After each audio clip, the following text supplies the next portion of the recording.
పాకిస్తాన్ పై భారత్ లో ఆర్థిక పరమైన ఆంక్షలు విధించిన సంగతి తెలిసిందే. ఉగ్రవాదాన్ని పెంచి పోషిస్తున్న పాక్ ను ఆర్థికంగా ఒంటరి చేయాలని భారత్ విశ్వ ప్రయత్నాలు చేస్తుంది. అయితే పాకిస్తాన్ మాత్రం IMF, వరల్డ్ బ్యాంకుల నుంచి నిధులు తీసుకొచ్చి వివిధ ఉగ్రవాద కార్యకలాపాలకు వాడుకుంటుంది.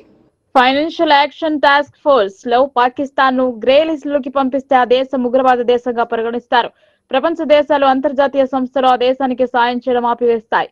ప్రస్తుతం ఈ గ్రే లిస్ట్ లో Algeria, Angola, Kenya, Nigeria, Nepal, Yemen, Syria, Tanzania, Vietnam, Venezuela, Namibia, Lebanon, Monaco, Congo లాంటి దేశాలున్నాయి.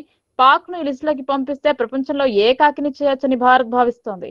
ఈ మేరకు ప్రయత్నాలను ముమ్మరం చేసింది. 2018లో పాకిస్తాన్ FATF గ్రే లిస్ట్ లోకి వెళ్లింది. కానీ పలుసార్లు అభ్యర్థనలు, మధ్యవర్తిత్వం, చర్చలు కారణంగా 2022లో FATF గ్రే లిస్ట్ నుంచి తొలగించింది. అయితే మరోసారి ఆ లిస్ట్ లోకి పాక్ ను పంపించాలని భారత్ యత్నిస్తోంది.